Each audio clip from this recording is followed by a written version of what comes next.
concernant la dérogation au repos dominical.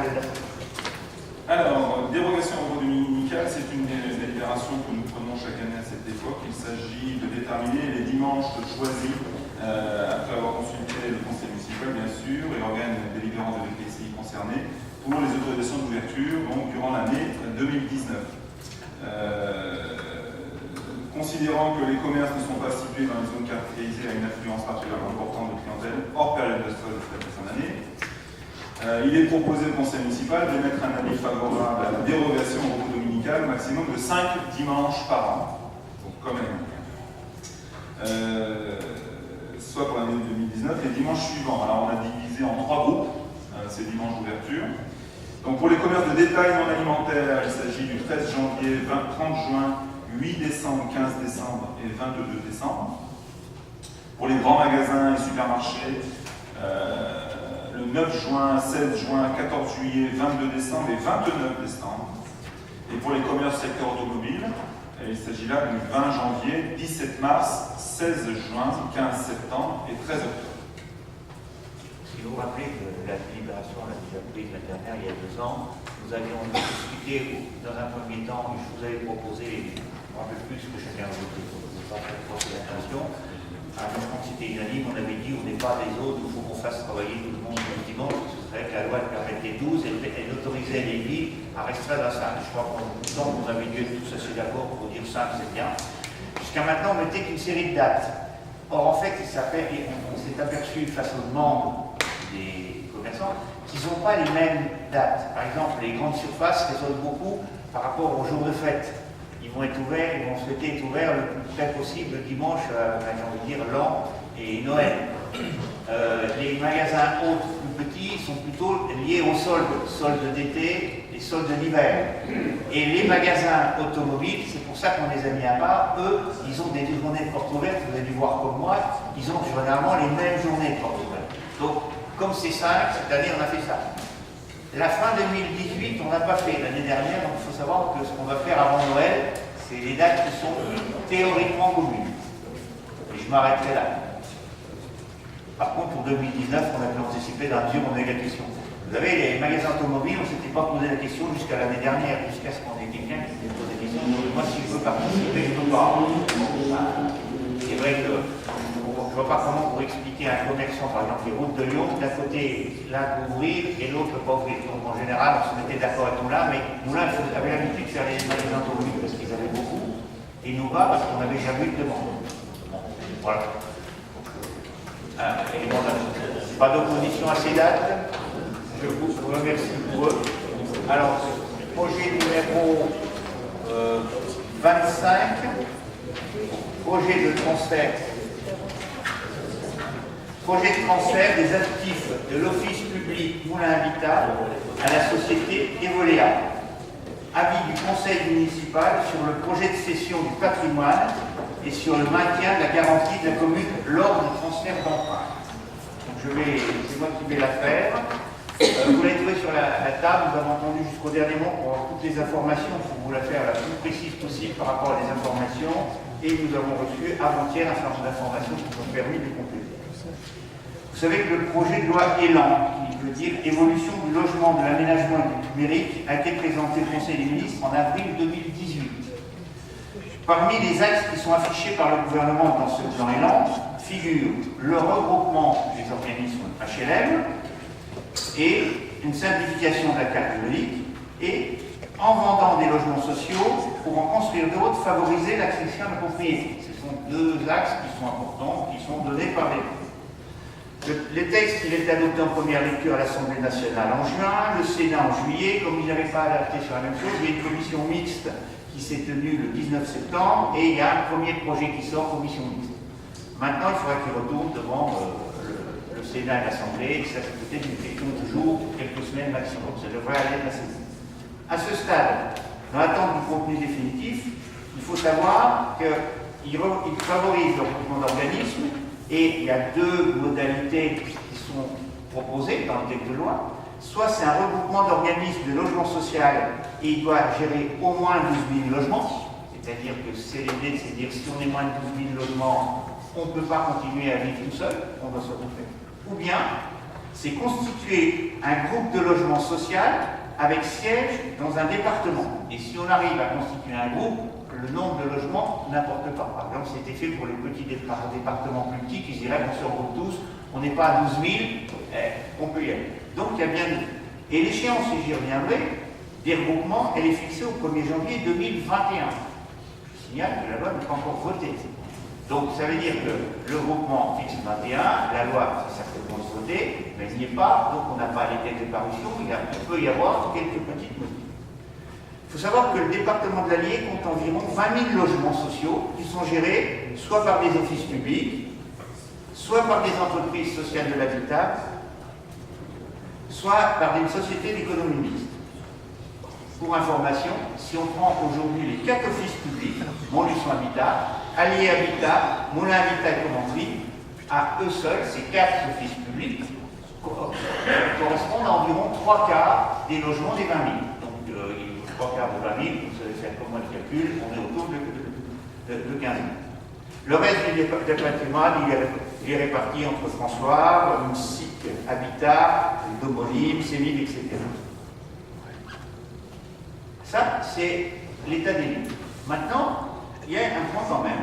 Moi, je pense, et c'est ça un peu l'objectif de ma vie, que nous étions dans un département dans lequel la politique départementale de l'habitat, depuis de nombreuses années, est portée par le département au titre des aides à la pierre. Qu'il y a donc un PDH, c'est-à-dire un plan départemental de l'habitat. En même temps, les 3 coms d'ado se sont dotés d'un PLH, un plan local d'habitat, cohérent avec le plan départemental. Nous avions donc une opportunité importante, c'était à la fois de faire reconnaître le rôle du département et de se constituer avec un regroupement des offices publics de HLM. Ce que je regrette, c'est qu'il y a plusieurs pistes qui sont en train de se travailler, mais que moi je pense qu'on n'a pas vraiment réfléchi. On nous a toujours dit c'est pas bon, c'est pas intéressant. Moi qui suis dans 2 administrateurs de 2 offices, je peux vous dire que j'ai entendu des choses un petit peu différentes dans les deux. Les deux, ils ont ah non, on ne peut pas aller avec les autres. Alors, des éléments financiers, pour des éléments, je n'ai pas envie de bosser avec. Alors c'était pas dit comme ça, vous savez que tout le monde est poli, on ne fait pas comme ça, mais à travers les paroles. Toujours est-il qu'aujourd'hui, il y a 2 groupements qui sont en train de se travailler, hein, on le sait. Il y a d'un côté Moulins Habitat, François et l'OPAC de Commentry, qui sont en train de se regrouper et de créer pour les porter une association nouvelle. Ça veut dire que ces 3 organismes, c'est pour ça que les là vont disparaître, puisque ces 3 associations se regroupent, enfin ces 3 offices seraient regroupés dans un seul qui s'appellerait Evolia, structure qui existe depuis quelques années sous secteur mais qui a bougé de statut. Il faut savoir que Montluçon Habitat, contrairement à ce qu'il mis dans la note, mais je l'ai lu, l'information s'est appelée au conseil départemental. Montluçon est en train de se rapprocher de la Creuse et Allier Habitat, office départemental, est en train de se rapprocher de l'office dans le Puy-de-Dôme de Nous sommes donc dans des regroupements que je trouve qui sont en train d'étendre leur influence et de s'éloigner de nos territoires. Et que du coup, le grand risque aujourd'hui, on peut ne pas partager, c'est que nos instances décisionnelles dans ces groupements qui sont en train de se faire, ils vont se faire de plus en plus loin de nous et on aura de plus en plus de mal à peser dessus. Moi j'ai peur, on ne sait pas la stratégie. Alors effectivement, Evolia, suite à l'Assemblée générale du 5 octobre, nous a fait passer, on a reçu les statuts il y a 2 jours. C'est une forme de SIC, c'est une société de coopérative d'intérêt collectif. Elle peut être sous forme de SAS, SA ou SARL. J'ai l'impression que c'est plutôt SA, mais je ne l'ai pas trouvé dans les statuts. Mais quelle que soit la forme, c'est une structure commerciale. Nous avons su ces salaires. Oui, il y a bien 18 membres.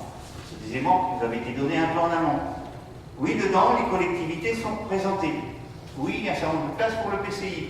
On nous a dit qu'on représenterait 40%. C'est pas complètement faux. Sauf que, moi je dis aujourd'hui, attention, regardez bien la compétence territoriale de ça. C'est peut-être le point qui m'a le plus surpris dans les statuts. On ne nous en a pas parlé. Dans les statuts qui ont été rebougés pour cette association, normal, la compétence territoriale de cette nouvelle société, c'est écrit noir sur blanc, s'exerce sur le territoire de la région Auvergne-Bretagne et ses départements limitrophes. Si vous comptez cette structure auquel on est en train de mettre, va exercer territorialement sur 25 départements. Or aujourd'hui, ni Moulins-Habitat, ni Commentry, ni François ne sont présents sur ces 25. Ça sous-entend qu'aujourd'hui on a écrit l'office qui va être sur 25 départements. Qui peut? Ça veut dire que quelque part, moi j'ai posé la question et on ne m'a pas répondu à quelqu'un qui est membre des Veolia en disant mais ça veut dire c'est qui le quatrième qui va rentrer? Alors on m'a dit non, non, non, pas maintenant, peut-être un jour. Sauf que je dis attention, 25 départements. Quelle sera la gouvernance d'un structure d'Habitat avec 25 départements? Point. Je ne veux pas faire procès d'intention ni aux gens ni aux uns, sauf qu'à un moment, on voit bien que si on veut qu'un office fasse l'aménagement du territoire, il faut qu'il connaisse ce territoire. Croyez-vous qu'une instance où il y aura 18 représentants, vous verrez d'ailleurs, vous voyez que dans le 18, mais c'est un autre débat, il y a un membre salarié, il y a des usagers. Ne cherchez pas la classe représentative des syndicats locataires. Dans ces structures, ils ne sont pas connus. S'ils rentrent, c'est parce qu'à l'Assemblée générale, quelqu'un les aura désignés à un autre titre. Bon, moi, ça m'interroge beaucoup. Donc moi, aujourd'hui, ça, c'est pas lié directement à une décision. Soyons très clairs. C'est pas là-dessus qu'il faut se prononcer parce que la loi Elan, elle est faite. Les organismes qui sont en train de s'organiser, se regrouper, chacun fait comme il veut. Peut-être que c'est à nous, chacun de nous, dans nos activités politiques, syndicales ou militantes, de faire bouger. Ce que je tiens à vous dire, c'est qu'aujourd'hui, si vous avez bien regardé, la décision que le préfet nous demande, et si on ne se prononce pas dans les 2 mois, c'est qu'on valide. Il nous demande 2 choses. La premièrement, c'est d'accepter que Moulins-Habitat cède tout son patrimoine qu'il a sur Yzeure à cette nouvelle structure Veolia. C'est la première décision qu'on nous demande. Et la deuxième décision qu'on nous demande de prendre, c'est d'accepter de maintenir notre garantie. Vous savez que depuis plusieurs années, chaque fois que Moulins-Habitat, comme Ali Habitat, comme François, lorsqu'ils construisaient, mais sur des programmes qu'on avait partagés, ce qui restait chez nous, qu'on avait donné des fois des moyens financiers, on peut apporter la garantie. Comme on a fait tout à l'heure, pour l'envol par exemple. Là aujourd'hui, on nous dit d'apporter, si on est d'accord, continuer d'apporter notre garantie à ces logements, à cette nouvelle structure de Veolia. Et moi je vous dis, je souhaiterais vous exprimer, moi je vous proposerais plutôt de nous opposer à ces 2 délibérations. Je considère qu'aujourd'hui, voter la cession de tous nos habitants à une structure qu'on ne maîtrise pas assez, alors qu'on a beau nous dire qu'il faut aller vite, 2021, la gouvernance va être active. On a quand même encore 1 an et demi. On a peut-être 2 ans. On ne sait pas. Qui seront nommés dans cette instance des Veolia? Je n'ai rien contre les gens, mais en fonction de qui? Quelle sera la politique? Il n'y a rien sur ça. Deuxièmement, croyez-vous normal, et là, moi, c'est le volet politique, que nous acceptions d'assurer la garantie de logement auprès d'une association, d'une société plutôt commerciale, et sur les logements. Pour information, je vais aller jusqu'au bout. Sachez qu'aujourd'hui, ce montant de garantie, c'est 12 millions d'euros. Moi, aujourd'hui, je ne souhaite pas que les Iseuriens prennent le risque.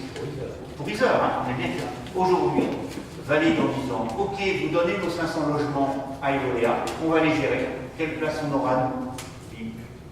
Comment serons-nous associés aux mises à disposition des logements, location? Là, il y avait des commissions d'attribution. Peut-être qu'on aura la même place. Moi, j'aimerais bien avoir un peu plus précis, parce que tout ça, on ne trouve pas au cinéma. Donc la gouvernance, etc. Aujourd'hui, on sait juste une chose. Il y a une personne qui a été désignée par Condallo, on était en conseil communautaire, c'est le vice-président, c'est M. Vanneau qui est Jean-Charles. Lui, il est dedans. Pas illégitime, il est Jean-Charles à Condallo. Aujourd'hui, on ne sait pas qui est. Donc moi, je trouve que donner 500 logements, il faut aller voir nos locataires, hein, parce qu'aujourd'hui, ils sont inquiets, ils vont se dire c'est qui notre patron. Alors, on a beau tout à l'heure dire que je dramatisais quand on dit qu'on va supprimer Moulins-Habitat, il faut qu'on m'explique. S'il n'est pas mauvais, non. Si c'est voté, une fois que ce sera validé, il y aura l'agrément national, dans un certain temps, c'est fini, Moulins-Habitat n'existe plus, le plage de convention n'existe plus, nous avons une SIC, ça veut dire c'est imprononciable, SCI, une SIC qui représente. Donc moi je vous proposerais que, par rapport à ce contexte, mais je souhaite que vous exprimiez, hein, moi je vous proposerais à ceux qui le souhaitent de s'opposer à la fois à la cession, après Moulins-Habitat, je ne sais pas si vous verrez, mais nous ne pas le valider, et dire, nous en tant que ville, on ne souhaite pas porter de garantie à une structure que pour l'instant on traite. Je me doute que ça va discuter, et c'est normal. Alors, par contre, je souhaite que chacun parle en tant que conseiller municipal et pas comme administrateur, c'est un peu compliqué. Mais bon, après, on peut faire des parties d'infos qu'on a en tant qu'administrateur. Jackie, ça marche pas? Non, j'ai la question. Mais- Je l'ai posé assez fort. Ben, alors, ça fait peut-être pareil, mais généralement, quand ça se coupe, c'est toute la série. On parle dans un micro. On parle dans un micro. Vous êtes déplacé à ce micro. Là, on va dans un micro. Non, c'est pas grave, parce que je disais, Alors, faisons le silence. Écoutons-nous. d'autres à rajouter à ce que tu mets dans le projet de transfert. Nous l'avions déjà dénoncé et fait la proposition au dernier conseil d'Aglo qui avait eu lieu à Dordogne, où il y avait des représentants d'ailleurs des locataires qui étaient venus manifester. Donc je veux dire, il n'y a pas de nouveauté sonore. On avait demandé, nous, la proposition, c'était un office départemental unique. Voilà, c'était la proposition qu'on avait faite et dont vous avez suivi, et dont vous aviez suivi. Dans On y est allé ensemble. Oui, Personne n'a suivi. excuse-moi, On y est allé ensemble. je crois qu'on était au moins d'accord là-dessus, on le reste aujourd'hui. La question aussi, mais on ne demande pas l'avis des locataires. Bah non, c'est pas la peine. Alors je veux dire, faisons attention à ça. Effectivement, nous également, on va voir. Monsieur Zé. Oui, donc, assurez-vous, je sais faire la nuance en fonction des lieux où je me trouve. Mon âge m'autorise encore à bien clarifier les choses. Sur ce point, moi je prends acte déjà d'une chose, c'est que, bon, c'est votre le plus absolu, une question qui me semble quand même importante, le texte que vous me remettez trouve que c'est très important et qu'il aurait pu faire l'objet peut-être d'un traitement en dehors des questions diverses. Enfin, bon, c'est pas grave. Alors vous nous dites, on a attendu le dernier moment pour nous donner des informations. À la lecture de ce document, les informations qui sont contenues dans ce document sont quand même assez anciennes, puisqu'elles remontent, la dernière, vous faites référence au 5 octobre, à l'Assemblée générale constitutive des Voyants. Bon. Vous oubliez simplement que, entre-temps, je crois qu'avant-hier, il y a eu un vote à l'Assemblée nationale de la loi Elan. Tout ça, qui modifiait un certain nombre de choses que vous ne reprenez pas. Et c'est pas grave. C'est pas grave. C'est moi qui précise des choses qui me semblent importantes. Après, moi, sur le reste, vous savez, on ne va pas faire le débat. Il y a eu quand même de la concertation, il y a eu du dialogue, il y a eu des échanges. C'est une compétence territoriale, c'est vrai. Bon, on aurait évolué là, on aurait pu avoir une grande structure départementale. À ma connaissance à ce jour, mais je ne connais pas tout, il ne me semble pas que les structures que vous citez aient manifesté un seul instant la volonté de s'unir. Moi, j'aurais aimé que l'on puisse. Je sais qu'il y a eu des réunions qui sont tenues, à laquelle je n'insistais pas, ça se passe à la préfecture, donc je ne fais pas partie des personnes qui votent, et jamais personne n'a souhaité les organismes que vous citez, l'évolution, le département, Vichy, se rassembler, où là, tout le monde. Il n'y a jamais eu de demande. Donc, s'il n'y a pas de demande officielle, c'est quand même difficile de rassembler des personnes qui ne le souhaitent pas. Parce que c'est vrai que ça aurait pu être une idée.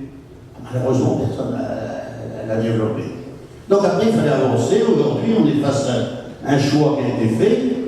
Vous l'avez très bien mentionné. Moi, je ne veux pas le reprendre. C'est à peu près ça. Sauf sur l'IGI, on ne sait pas bien encore. SMI, on sait comment les choses vont se passer, mais c'est à peu près. Bon, sur combien, pour ce qui nous concerne à l'ISER, et notamment les logements sociaux, et il y en a, il en faudra encore un petit peu plus, je crois savoir. Donc, on a peut-être intérêt quand même à essayer de maintenir une structure avec une gestion la plus proche des personnes qui ont des besoins en matière de logement social. Ce qui nous est proposé n'est peut-être pas parfait, mais au moins d'exister avec des compositions au sein des Veolia qui ne plaisent pas entièrement, mais rejoindre quand même de très près ce qui se passe à l'heure actuelle. Il faut quand même pas non plus. Il y a des représentants des usagers, il y a des représentants des salariés dans le conseil. On a quand même à peu près dans les mêmes proportions de ce qui existe à l'heure actuelle. Non, si on peut passer la nuit là-dessus. Non, pourcentage, on va pas. Vous savez très bien. C'est bien qu'on a. Bon, on a les mêmes informations. On le sait. Après, on peut dire c'est pas assez. Je suis d'accord, on peut le dire. Toujours est-il que nous, on considère une chose. En plus, le premier vote de la loi, c'est vrai qu'elle n'est pas promulguée, mais elle a été votée partie, précise un certain nombre de points qui me semblent intéressants, notamment son article 29, qui dit quoi? La vente de logement, un organisme HLM a une scène agréée de logement social ou un organisme titulaire de l'agrément, maîtrise d'ouvrage ou organisme foncier solidaire, les ventes de logements ne sont pas soumises à la procédure d'autorisation poursuivie, nous donne lieu à une simple déclaration, d'une part aux représentants de l'État, d'autre part au maire de la commune d'implantation. Alors, la seule chose, c'est bien qu'on en discute aujourd'hui, mais si on attendait le mois de janvier, on n'a même pu être consulté. La loi, ce qui a été voté dans la loi, fait que ça pourra se faire sans qu'on nous consulte. Ne me demandez pas de dire je suis d'accord avec ça. Je lis, je constate. Aujourd'hui, on en est là. On nous consulte. Bon, vous avez donné un avis défavorable. Non, on ne votera pas l'avis défavorable parce que nous, on veut proposer la garantie en avenir du parc de logement social qui est nécessaire et continuer de le développer parce qu'il y a une demande importante sur le plateau d'Isard. J'ai siégé pendant 6 années à la commission, je sais les demandes où elles se situent. Il y a beaucoup de personnes qui veulent venir habiter Isard. Essayons de prendre ça en considération et gardons un parc des logements sociaux avec une gestion, essayons d'être à l'intérieur et d'occuper toutes les places nécessaires que l'on pourra obtenir pour que l'on puisse garantir l'avenir de nos logements sociaux. Voilà ce que je voulais dire. Après le reste, chacun fait l'analyse qu'il veut. C'est vrai qu'on aurait pu faire autrement, on peut en parler éternellement. Aujourd'hui, on est devant un vote, et un vote, somme toute, symbolique, puisque si tout va bien dans 3 mois, il sera gagné. Mais enfin, il y a un vote aujourd'hui. Alors, votons. Moi, le terme vote symbolique, oui, si c'est pour la valeur que ça derrière, pas symbolique dans le simplement dire il a bien de sens. Parce que je suis désolé, la cession de son patrimoine, c'est quand même un acte fort. Pour moi, si. Garantir un emprunt fait par une société, c'est important d'être sûr que par rapport à la société, on se retrouve. Or, aujourd'hui, on n'a pas toutes ces certitudes. Quand vous dites, le 1er janvier, c'est l'État, oui, mais attention, c'est le 1er janvier 2021, non? Il est passé, d'ailleurs, c'est pas le 16 octobre, c'est au Sénat qu'il est passé, c'est pas à l'Assemblée nationale. La loi dit, on article. Non, mais il faut pas répondre à la question tout à l'heure. Vous disiez, il est passé à l'Assemblée nationale, le 16 octobre, c'est au Sénat qu'il est passé dans un temps.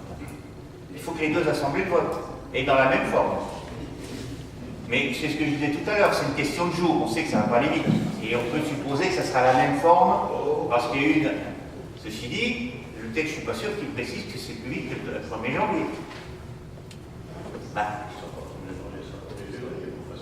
Je ne sais pas, mais pour l'instant, là. Voilà. Après, on peut avoir une approche différente. Sur la proportion de notre représentation dedans, je sais que je ne suis pas d'accord, parce qu'il y a des chiffres qui nous ont été donnés, pour qu'ils montrent que c'est bien vrai. L'Habitat nous a fait des chiffres correctement, à côté de ça. Sauf que, par exemple, dans les pourcentages, les membres associés ne sont pas considérés comme désignés par nous. Or, on sait bien que quand on regarde aujourd'hui le conseil d'administration de Moulins Habitat, si on prend les élus et tous les membres associés désignés par la commune d'Aglo, ça représente à 40% du conseil d'administration. Ça représente 80% du conseil d'administration. Et qu'aujourd'hui, la commune d'Aglo, par l'organisation de sa représentation, tient complètement dans les mains du Moulin Habitat, et ce n'est pas illégitime, il était sur main. Donc on passe quand même à un lieu où on n'aura plus que 40%. Parce que les membres associés, c'est pas la même chose, ils ne sont pas désignés par nous. Il faut regarder, prenez, vous connaissez les gens comme moi, on prend les gens nominativement par un, donc on s'aperçoit bien qu'aujourd'hui, dans les instances actuelles, on n'est pas à 40% de présence, bien plus fort. Ceci dit, c'est pas fondamental, 40% de gens peuvent peut-être imposer aux autres. Moi, ce qui m'inquiète quand même, c'est quand même qu'on a écrit dans ces statuts 45 départements.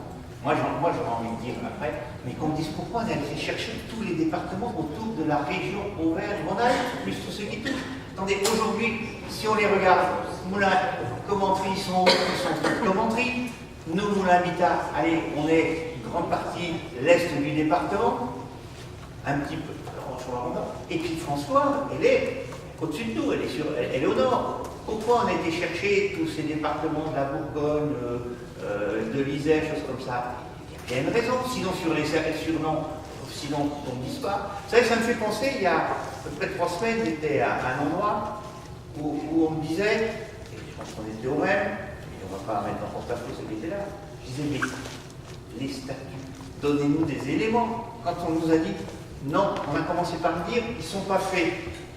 J'y étais. J'ai dit, vous n'allez pas me dire qu'on a une réunion le 5 octobre et qu'un jour avant, on n'a pas écrit les statuts, parce que des gens responsables, et c'est que des gens responsables, écrivent des statuts avant, il faut que ça se discute. Après, on m'a dit, non, c'est qu'on ne peut pas les donner. L'avocat, il ne veut pas. D'ailleurs, ce jour-là, je le dis. J'ai dit, si on ne veut pas nous donner des éléments, c'est qu'il y a un loup. S'il y a un loup, je ne vote pas. Je le dis comme ça, brut de décoffrage. Aujourd'hui, je dis, on avait encore un peu de temps pour mieux travailler. On est en train de faire ce qu'il faut pour qu'un dossier, je ne vais pas vous dire que c'était une plus mauvaise solution. Je dis que simplement, je regrette, et par contre, ça c'est la faute du département, et je l'ai dit cet après-midi, donc ce n'est pas la faute des gens signés des offices. Effectivement, le département l'a dit au président, le président, il a la délégation des élèves de la pierre, je bien ce que j'ai dit tout à l'heure, on a un PDH, 3 PLH, on y met un paquet d'argent dans tous les offices, le département, le président, on lui a dit. Il fallait qu'il tape du poing sa table. Sauf qu'il avait très envie de taper parce que Commentry, le premier, n'a pas envie d'aller bosser avec Montluçon. On est dans des éléments d'hommes qui ne veulent pas bosser ensemble. Moi je veux le dire, et tant pis si ça éclate et que je me mets des gens à dos, c'est parce que les gens, ils ont raisonné sur le pied. Je ne parle pas des gens ici dans cette salle, ils se sont dit, on ne veut pas bosser. D'autres ont même été à dire, eux, ils n'ont pas d'argent. On était avec des offices qui travaillent sur le logement social, et quand j'entendais dire, maintenant on ne va pas se mettre avec eux parce qu'eux, ils n'ont pas d'argent, c'est des pauvres. Nous on est riches, on se met avec les autres riches, on se met avec des morts. Attendez, on est dans le logement social, on a une vision d'un département, on a une vision d'un territoire, on a la vision de la boutique à la fin de la semaine. C'est pour ça que moi j'ai peur, quelle stratégie derrière? Parce qu'en fait c'est ça qui sera important. Est-ce qu'on sera une stratégie d'habitat, d'occupation de territoire, dans ce qu'il en est, tout le monde avait plus ou moins? Ou est-ce qu'on va se laisser entraîner dans la logique financière? Parce qu'on sait bien que plus on est dans un grand groupe, plus les finances. Puis ne me dites pas que le groupe Arcade, qui est derrière, va se contenter d'amener 8000 logements et n'a pour l'instant que 25% du poids dans le conseil d'administration. Vous croyez qu'un groupe comme ça, national, il va rester à dire moi j'amène beaucoup de logements et en échange je un petit strapontin? Si ça se fait, parce que ça, là-dessus, c'est pas nous, mon avis, ça se passe. On verra, peut-être que j'ai tort, et j'espère que je peux vous dire que j'ai tort et que c'est ceux qui voulaient y aller pour une raison. Mais aujourd'hui, j'ai trop de réserves pour vous dire que c'est ça que vous allez dire. Voilà, aujourd'hui, je vous propose. Bref, je considère que chacun peut avoir une analyse un peu différente sur la société. Je ne veux pas polémiquer, simplement une simple précision. Au niveau de la représentativité, donc ça, du conseil d'administration de cette société qui s'appelle Léonia, par rapport à ce qui existe à l'heure actuelle. Alors, on croit, au monde du conseil, qu'à Moulins-Habitat ou à l'Habitat, c'est les organismes et les collectivités locales ou territoriales qui ont la majorité, à elles seules. C'est bien des groupes qui se composent, qui arrivent à faire une majorité. Oui, il y a 2 groupes qui font 10 sur 18, on est d'accord. 10 sur 18, 7 Là, qu'est-ce qu'on nous propose? 7 membres représentant la communauté, 3 membres de la ville de Commentry, 7 et 3, 10 sur 18, excusez-moi. Mais si quand même il y a un débat, s'il y a des échanges, des discussions, je ne vois pas comment on pourrait partir et prendre des risques à faire une extension démesurée. Tant que ces 10 personnes-là ne seraient pas d'accord. Combien même après, il faut pas prendre tous les usagers et le représentant des salariés de cette collectivité vont se laisser quand même. Moi, je fais confiance aux hommes qui sont présents. Moi aussi, je fais confiance. Donc, je me dis que si les choses, ils sont en position de pouvoir, oui. Quand on a 10 personnes sur 18, ce n'est pas en position de pouvoir. Et demain, s'il rentre une 4e collectivité, un autre groupe. Non, mais elle rentrera. Non, mais si. Elle rentrera que lorsque le conseil. Qui est très au courant alors? Non, elle rentrera que lorsque le conseil va accepter. Pourquoi Hippolyte a dit qu'il fallait qu'on ait un territoire des 25 départements? Non, Pourquoi ça- ils ont fait tout de suite là? Non, mais ça, parce que ça fait partie du fond de la loi.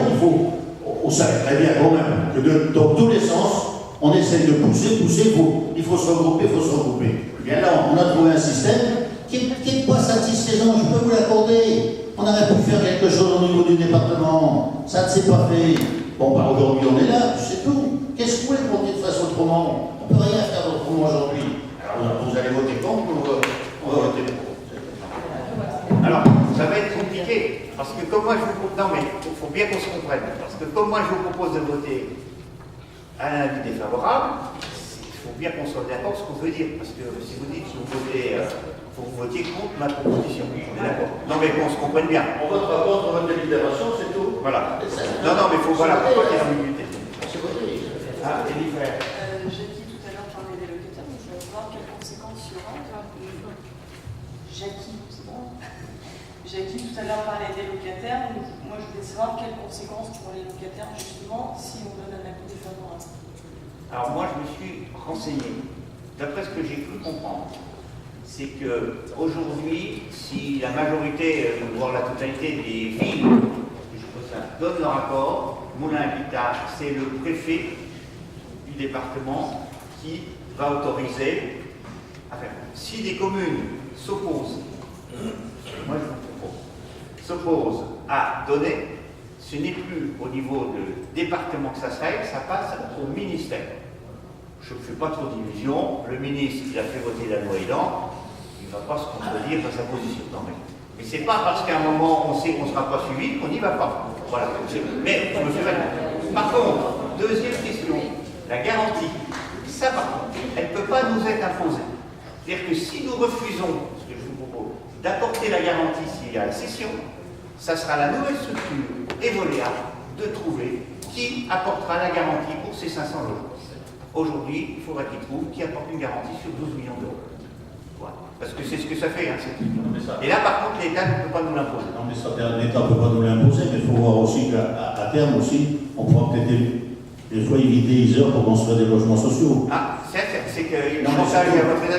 C'est tout, il y a des communes à côté, alors on peut construire là-bas aussi. Vous voyez, ça c'est un bon climat. Mais quand on parle comme ça, il ne faut pas dire des choses comme ça. On ne soit pas d'accord, on a le droit de voter. Par contre, pour répondre, ce qui n'est pas écrit, c'est pour répondre à la question qui a été posée, les élus locataires, il y aura quand même au niveau de Moulins, au niveau de Commentry, de Edwichy, une commission d'attribution des logements pour les locataires. Je pense que c'est quand même ce qui est le plus important, c'est qu'ils aient une structure au plus près pour répondre à leurs demandes. Ça me paraît quand même important. Nous sommes dans l'oral, et ça sera mis en œuvre. On est dans l'oral, tout ça n'est pas écrit. Ah bon. Dans les statuts qu'on a vus, je n'ai pas trouvé. Mais on est peut-être dans la rédaction après d'un règlement intérieur. Bon, nous avons échangé, bon, je pense qu'on ne va pas rester parce qu'on pourrait discuter longtemps. Un discours entre passionnés peut durer. Hein. Moi, je remercie quand même sur la cordialité des échanges, même si, voilà, on a échangé sur ça me paraît important sur des sujets importants qu'il y a un échange. Après, donc, par contre, je vous propose d'émettre un avis défavorable qui s'oppose à ce qu'on émette un avis défavorable. Et 5. Qui s'abstient? Qui vote pour? Je pense qu'il faut qu'on lève les mains. Alors avec les pouvoirs, pour ceux qui ont des pouvoirs. Moi, je vous remercie.